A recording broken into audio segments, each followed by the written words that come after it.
Good morning, and welcome to Sportybleather, the Golden Boot. I'm Faisal. And I'm Jade. And what a Sunday morning this is, Faisal. Scotland are top of a World Cup group. Let that sink in. I mean, top of Group C, above Brazil, above Morocco, after one game. Honestly, I'm still pinching myself. Scotland beat Haiti 1-0 at the Boston Stadium last night. John McGinn, 28th minute, assisted by Che Adams. First World Cup win for Scotland in 36 years. 36 years, Faisal. The last time Scotland won a World Cup game was 1990 against Sweden. That is a generational wait. And the scenes at full time were absolutely mad. Boston erupted. McGinn himself said he was beaming with pride, and his words were, "The goal was a scuffed finish. But you know what? They all count, mate." Andy Robertson was magnificent as captain, McTominay was brilliant in midfield, and Lawrence Shankland, who so many people doubted going into this tournament, was a constant threat.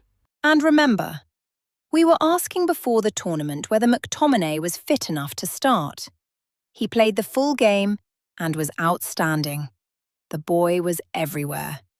Exactly what you need in a World Cup opener against a side who could surprise you. Haiti actually had chances. France Di Piero missed a header in the second half that could have leveled it. And the nerves were absolutely shredded at the end. But they held on. A nervy 1-0, but they held on. And here's the thing. Because Brazil and Morocco drew last night, which we'll get to in a second, Scotland are sitting at the top of Group C on goal difference.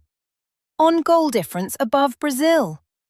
Brazil at a World Cup. This is not a drill. Honestly, if you told any Scotland fan last month they'd be top of their group after Game 1, they'd have laughed in your face.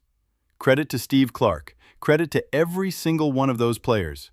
A massive moment for Scottish football. Right. Now let's talk about that Brazil-Morocco game, because it was absolutely fascinating. Morocco took the lead early on and were brilliant defensively. Exactly what you'd expect. And then, Vinicius Jr. happened. He scored one of those goals that makes you put your remote down and just stare. A spectacular strike to earn Brazil a 1-1 draw. And people are saying, and I think they have a point, has Vinicius Jr. just papered over the cracks for Brazil? Because outside of that moment of genius, Brazil was sluggish. They didn't look like a team that's going to win the World Cup. Vinicius is carrying them at the minute, and the Brazilian public are still not fully on side with him. It's a complicated relationship. So the group is absolutely wide open. Scotland on 3 points, Brazil and Morocco on 1 each. Scotland could genuinely qualify from Group C. I don't think any of us expected to be saying that on day 3 of the tournament. Right. Let's move to another story from yesterday that was massive. Qatar versus Switzerland. 1-1 draw, Qatar's first ever World Cup point, which is a great story, but absolutely overshadowed by an almighty VAR controversy. So here's what happened. Switzerland got a penalty in the 17th minute, first spot kick of the entire tournament. Briel Embolo scores. But in the build-up, there was a question mark over whether Remo Freuler was offside before he collided with the Qatari goalkeeper. And normally at this point, FIFA show the semi-automated offside graphic to prove the player was onside. They didn't show it. The graphic never appeared. And the stadium, the TV audience, everyone was completely confused. FIFA eventually came out and blamed a technical fault, a brief outage in the system that prevented the animation from generating. But Gary Neville absolutely went for them. He accused FIFA of acting like a dictatorship. Ian Wright was furious, pundit after pundit saying this was completely unacceptable. And rightly so. It doesn't matter what actually happened. Was it offside or wasn't it? The point is transparency. You need to show the evidence. You can't just say, "Trust us, it was fine." Especially not at a World Cup. Qatar then got a dramatic stoppage time header from Boualem Kouki to make it 1-1, which was a brilliant moment for them. but the controversy hung over the whole game. And it sets a worrying precedent. If the technology can fail on day 3, what happens in the knockout stages? This needs to be sorted immediately. FIFA have a lot of questions to answer on this one. Absolutely. Right, before we get to transfers, there's a story coming out of Scotland that we have to talk about. Derek McInnes, Rangers. Oh, this is massive. So Danny Roll, who came to Rangers from Red Bull Salzburg, there are now serious doubts about whether he stays. And the name on everybody's lips as a potential replacement is Derek McInnes. Jade. McInnes has had a sensational season at Hearts. He was named PFA Scotland Manager of the Year. Hearts were in the title race until near the end of the season. And now, Rangers have officially asked for permission to open talks with him. Faisal.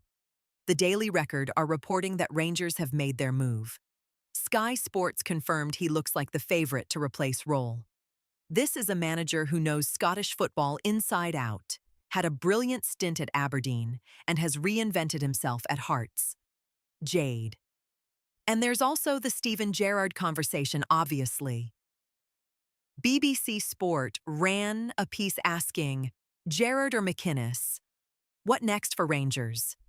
Gerrard is currently without a club, but our money, from what we're hearing, is on McInnes. He's the one with the momentum. Faisal. Rangers fans will be watching this very carefully. They need a manager who can challenge Celtic on a consistent basis and someone who understands the pressure of that job. McInnes fits the bill in many ways. Jade. Big week ahead on that one. All right, let's take a breath. When we come back, all of today's transfer rumors, and there are some big ones. Arsenal, Liverpool, Real Madrid, Bayern Munich. Don't go anywhere. Welcome back to Sportybleather, the Golden Boot. Time for the transfer rumors, and Jade, Sunday never disappoints. It really doesn't. And the headline today is one that has been building all week. Bradley Barcola to the Premier League is gathering serious pace. So L'Équipe are reporting that Paris Saint-Germain are not opposed to selling the 23-year-old France winger. And both Arsenal and Liverpool have been named as interested parties. Barcola scored 13 goals and had 12 assists for PSG this season. He can play on either flank. He can play as a striker. He's electric. He's 23. He's exactly what both clubs need. Liverpool are seeing him as a long-term option. And you know, with the Salah situation always hovering in the background, they need to be planning ahead. Arsenal see him as a genuine attacking upgrade. This is going to be a fascinating transfer battle to follow. And it doesn't stop there for Arsenal. They are also being linked with Everton midfielder Iliman Ndiaye. The Senegal international is 26 and has been outstanding. Arsenal, Man City and Man United are all said to be monitoring him according to the Mail. That's quite the shortlist for a player I feel doesn't get enough credit. Right, let's talk Real Madrid because things are moving fast at the Bernabeu. Bernardo Silva is essentially done. Reports say Real Madrid expect to complete the signing of the Portugal midfielder when his contract at Manchester City expires later this month. This is the move to kick off Jose Mourinho's second spell in charge at the club. Mourinho getting Bernardo Silva as his first signing. That's a statement. 31 years old, still one of the most technically gifted midfielders in Europe. Free transfer. Real Madrid are getting him for nothing. Man City will be absolutely gutted to lose him this way. Now Bayern Munich and Marcus Rashford. It's been reported all week that Bayern were keen. Now we're hearing they're prepared to beat Barcelona to his signature. 28 years old, England forward left Man United in January in that loan deal. Bayern believe they can get him permanently. This is a player who just needs a fresh start and the right environment. Rashford at Bayern Munich actually makes a lot of sense. He gets to work with a top coach, he's in the Champions League, and he'd have competition for places which might bring the best out of him again. I'd be interested to see that. Now here's one that will get Forest fans very excited. Nottingham Forest have submitted a near £25 million bid for Arsenal midfielder Fabio Vieira. Vieira had an incredible loan spell at Hamburg last season, absolutely tore it up. Forest want to build their midfield around him, and if they can pull that off, that is a brilliant bit of business. They're also being linked with Inter Milan's Davide Fratesi, 26 years old, Italy international, out of favour at San Siro.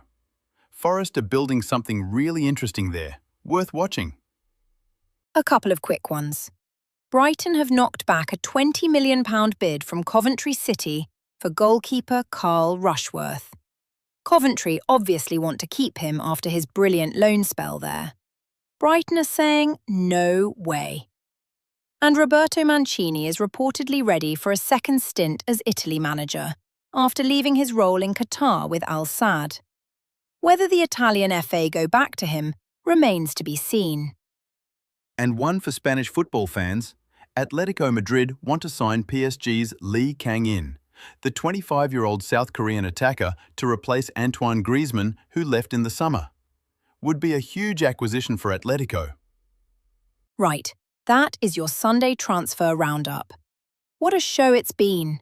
Scotland top of the group, Brazil and Morocco drawing, FIFA in hot water over VAR, and Derek McInnes on the verge of becoming the Rangers manager.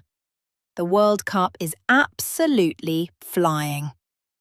It really is, and this is just day 3. We've barely scratched the surface. We'll be back tomorrow with everything from the evening games today. Keep an eye on the results as they come in. Australia face Turkey as we record this, and there's plenty more action to come. If you're enjoying the show, please subscribe on YouTube, follow us on all the podcast platforms, and tell a friend. It genuinely helps us massively. Until tomorrow, I'm Faisal. I'm Jade. This is Sportybleather, the Golden Boot. See you tomorrow.